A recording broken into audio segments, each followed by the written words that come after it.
वापस गए जब तक बैग वगैरह और कपड़े सब गायब हो गए, चोरी हो गए सब कुछ यहीं पर ही।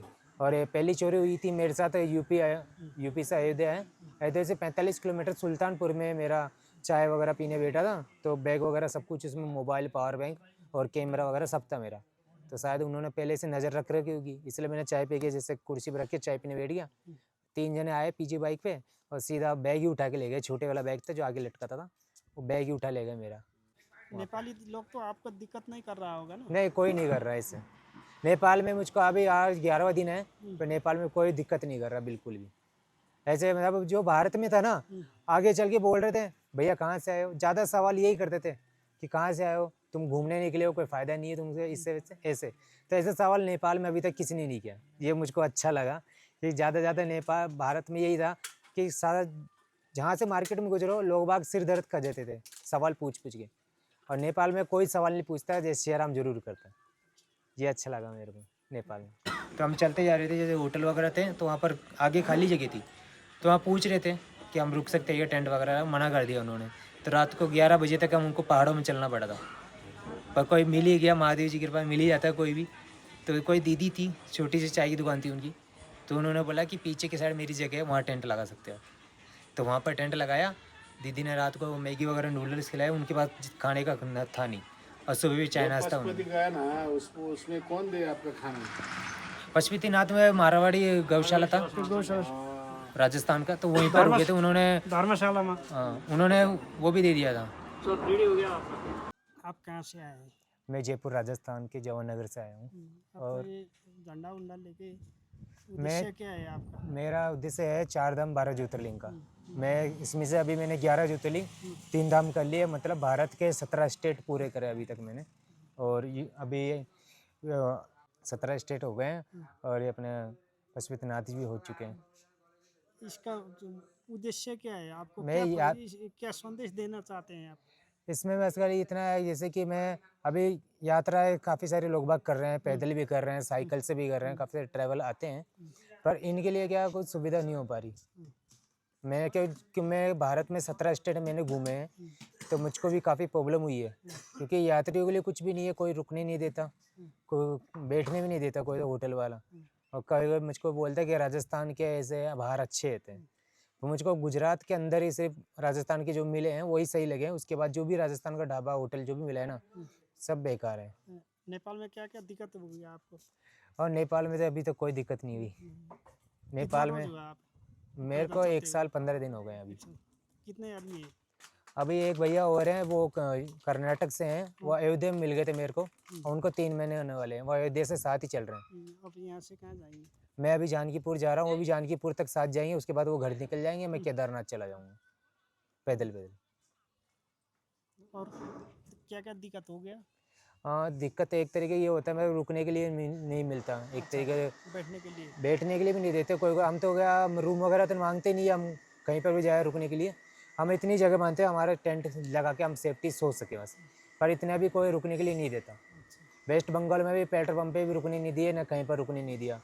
नेपाल में तो उतना दिक्कत नहीं हुआ होगा? और नेपाल में दिक्कत नहीं हुआ। नेपाल में जैसे कि अभी यहाँ से होगा 30 किलोमीटर के आसपास, वो महादेव जी का स्टेचू है ना, पहाड़ पे स्टेचू लगा हुआ है, इसके नीचे गणेश जी मंदिर है, वहाँ पर नाइट को रुके थे, रात को कपड़े वगैरह धो के सुखाए थे, और हम खाना खाने आ गए। वापस गए जब तक बैग वगैरह और कपड़े सब गायब हो गए, चोरी हो गए सब कुछ यहीं पर ही।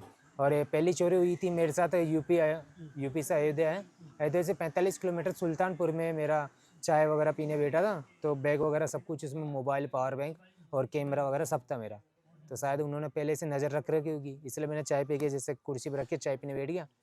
3 जने आए पीछे बाइक पे और सीधा बैग ही उठा के ले गए। छोटे वाला बैग था जो आगे लटका था, वो बैग ही उठा ले गए मेरा। तो उसका भी मैंने कंप्लेंट लिखवाई, उन्होंने बोला पुलिस वालों ने, यूपी ने, कि मिलेगा तो दे देंगे। उसके बाद अभी तक 1.5 महीना हो चुका, अभी तक कुछ रिस्पॉन्स नहीं आया। और यहाँ पर भी ऐसा ही चोरी हो गया मेरा सामान, तो मैं वापस काठमांडू गया और ये नया बैग वगैरह सामान वापस खरीद के लेके आया हूँ।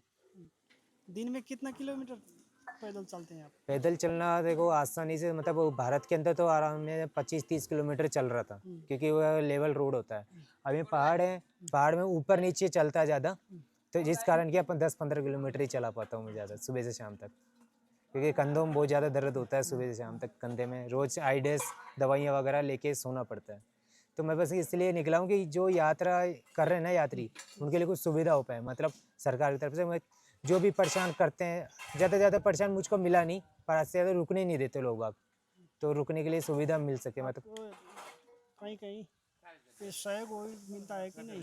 क्या सहयोग का जो भगवान को मानते हैं वो सहयोग देते ही हैं। वो जानते हैं भाई यात्रा आसान नहीं है, मुश्किल है एक चीज़ से, तो वो देते ही हौसला हैं। देने भी निकलता होगा ना हाँ जी, आपको, जो कि कर रहे हैं ना वो अच्छा कर रहे हैं, वो अच्छा है हाँ। बोलने वाला निकलता है कि नहीं? और आते हैं जो जो महादेव जी को, मतलब जो भगवान को मानते हैं, यात्रा मुश्किल है, आसान नहीं है, वही करते हैं। नहीं तो हर कोई तो जय श्री राम करके भी चला जाता है। पर हमको कोई इतराज़ नहीं है, बस खाली जय श्री राम ही बोले वही काफ़ी है। अब यहाँ से जनकपुर जाएंगे, जनकपुर से जनकपुर से मैं बिहार यूपी होते हुए केदारनाथ उत्तराखंड का जाऊँगा, वहाँ चारों धाम, चारों धाम करके फिर इंडिया घर करेंगे। घर राजस्थान, जयपुर, जामनगर, वहाँ निकल जाऊँगा फिर से। नेपाल काफ़ी अच्छा लगा क्योंकि यहाँ पर अभी कल भी रुके थे हम, कम से कम 10 किलोमीटर पहले रुके थे, है ना। तो वहीं पर रुकने का हम 3 बजे रुक गए थे, और मंदिर था शिव जी का, तो वहाँ पर पूछे होटल वाले से कि यहाँ पर रुक सकते हैं क्या। उन्होंने बोला कि नहीं, वहाँ पर दिक्कत है आपको, रात को कोई भी आ सकता है जानवर वगैरह, क्योंकि पहाड़ के अंदर था शिव जी मंदिर। तो उन्होंने बोला कि हमारे यहीं पर रुक जाओ। तो होटल के आगे छोटी सी जगह थी, तो उन्होंने वहीं पर टेंट मैंने वहीं लगाया, और उन्होंने रात का भी खाना खिलाया, और अभी भी सुबह चाय नाश्ता करा के भेजा उन्होंने। अभी कहाँ से आए हैं आप? अभी कम से कम 9 किलोमीटर पीछे से आए थे, अच्छा, 9-10 पशुपति से नहीं, पशुपति तो कल आए थे हम, कल। कल 3 बजे तक चले थे, पशुपति से 30 किलोमीटर चल चुके थे। उसके बाद आज ही 9-10 किलोमीटर चला, फिर अभी आगे बढ़ रहे हैं, आगे देखते कोई रुकने की जगह मिल जाए या नहीं मिले, महादेव जी की कृपा से। नहीं तो फिलहाल नेपाल काफ़ी अच्छा है, क्योंकि मैं काठमांडू में भी रुका था, जो अपने राजस्थान मारवाड़ी आश्रम है, गौशाला, तो वहीं पर कम से कम 6-7 दिन वहीं रुके थे, कोई पैसा नहीं लिया, कोई कुछ नहीं लिया, और बाहर भी काफ़ी अच्छा लगा। नेपाली लोग तो आपको दिक्कत नहीं कर रहा होगा ना? नहीं, कोई नहीं कर रहा है इससे। नेपाल में मुझको अभी आज 11वां दिन है, पर नेपाल में कोई दिक्कत नहीं कर रहा बिल्कुल भी। ऐसे मतलब जो भारत में था ना, आगे चल के बोल रहे थे भैया कहाँ से आए हो, ज़्यादा सवाल यही करते थे कि कहाँ से आए हो, तुम घूमने निकले हो, कोई फ़ायदा नहीं है तुमसे, इससे ऐसे। तो ऐसे सवाल नेपाल में अभी तक किसी ने नहीं किया, ये मुझको अच्छा लगा कि ज़्यादा नेपाल, भारत में यही था कि सारा जहाँ से मार्केट में गुजरो लोग बाग सिर दर्द कर देते थे सवाल पूछ पूछ के, और नेपाल में कोई सवाल नहीं पूछता है, जैसे श्री राम जरूर करता है। ये अच्छा लगा मेरे को नेपाल में। ये था सवाल, चलो आप पागल करिए। तो भैया कहाँ से आए हो? वो बिहार लोग हैं, कहाँ जा रहे हो? ज़्यादा बिहार सारे लोग। यहाँ से के गुजरात जाता है, महाराष्ट्र, तमिलनाडु, आंध्र प्रदेश हो गया, है ना, और दिल्ली हो गया, ये सारे स्टेट साथ में ही हुआ ये। और मेन बात तो ये वेस्ट बंगाल में बहुत बेकार हुआ। वेस्ट बंगाल में लैंग्वेज का दिक्कत दिया। पेट्रोल पंप पे गया पूछने, उन्होंने बोला भैया बंगाली बोलो, मैं बंगाली नहीं आती। भैया 5 किलोमीटर आगे पेट्रोल पंप में, वहाँ मिल जाएगा आपको रुकने की जगह। 7:30 बज रहे थे, ठंडी हो रही थी, वहाँ पर गया, वहाँ पर पूछा भैया इसका कुछ मिलता है क्या आपको सरकार की तरफ से, कंपनी की कोई देती है क्या? तो बोला कि ये खुद की श्रद्धा है, भक्ति है, तो निकलते हैं। अगर ऐसे ही कंपनी है, सरकार सपोर्ट करने लग गई है ना, तो हर कोई है ना काम धंधा होटल वगैरह बंद करके इसी पे लग जाएंगे। मैं इसीलिए निकला हूँ कि कोई यात्री वगैरह कई यात्रा कर रहे हैं ना, इनको परेशानी होती है ज़्यादा, रुकने जगह नहीं मिलती, खाना नहीं मिलता, दिन में भी कोई पिए हुए लोग बाग मदद मतलब वो करते हैं, परेशान करते हैं, तो दूसरा आगे बोलता नहीं है बीच में। तो ये परेशानी यात्रियों को काफ़ी ज़्यादा हो रही है। मेरे को 1 साल हो गया घूमते हुए, मैं देख रहा हूँ, तो इस कारण ही मैं हर जगह कोई प्रतिकार मिलता है तो मैं इसी बोलता हूँ कि यात्रियों को कुछ सुविधा मिलनी चाहिए सरकार की तरफ से। अगर सुविधा भी नहीं मिले तो इतना तो होना चाहिए, अगर कोई यात्री को परेशान कर रहा हो तो उसको हेल्प मिल सके, मतलब अभी इसको क्यों परेशान कर रहा है, अनजान भी मदद कर सके, बस इतना ही है। कोई आदमी आपका इधर गाड़ी रोका है ना, आप जा सकते हैं गाड़ी में? नहीं भैया, नहीं। मैंने पूरा 1 साल हो गया, मैंने यूट्यूब में वीडियो डाली है, इंस्टाग्राम में वीडियोस डाली है ना, पर ऐसी कोई भी वीडियो नहीं डाली कि मैंने लिफ्ट ली हो अभी तक। उसको उद्देश्य हिँड्ने रहेछ पैदल। मेरा यही है, जब अगर मैं गाड़ी से भी लूँगा लिफ्ट, अगर लिफ्ट लेके चल रहा हूँ तो मेरी यात्रा का कोई फ़ायदा नहीं है ना। अगर मैं पैदल चल रहा हूँ, अब पैदल चल रहे हो, आप मुझको मिले, आप मुझे पूछ रहे हो क्या उद्देश्य है, तो आपको उद्देश्य मैं बताऊँगा तो आप भी हाँ भाई, अब कोई यात्री आपको मिलेगा तो उसका हेल्प आप करोगे। अगर कोई उसको परेशान कर रहा हो तो आप जाके उसकी हेल्प करोगे, क्यों परेशान कर रहे हो दूसरों को। तो इस वजह से अगर मैं लिफ्ट लेके चला गया तो आप तो दूसरे को भी देखोगे ये तो लिफ्ट लेके जाते रहते यात्रा नहीं कर रहे हैं। इस वजह से मैं यात्रा किसी के सामने नहीं ले सकता ना ऐसे भी ले सकता हूँ, पूछेगा भी नहीं ना या गाड़ी में चलने से। है ना। तो वहाँ पर भी आपका कौन है परिवार में शादी किया? नहीं मेरी शादी नहीं हुई अभी तक। परिवार में से बड़ी सिस्टर है उसी की शादी हुई है अभी तक। हम 4 भाई हैं जिसमें मेरे जो 2 छोटे भाई हैं वो पढ़ाई कर रहे हैं और एक बड़ा भैया वो काम कर रहा है, मैं भी काम करता हूँ MS से। पढ़ी लिखा? कौन? आप पढ़ी? मैं 10 पास हूँ। 10 पास के बाद मैं अमेज़न कंपनी में काम करता हूँ पैकिंग का। और मेरे को घर से सपोर्ट मैं लेता नहीं ज़्यादा क्योंकि मेरी भिक्षा यात्रा भी है एक तरीके से। मुझे जो हेल्प करेगा सब कोई सपोर्ट करेगा ना तो ही मैं खाना वाना खा सकता हूँ।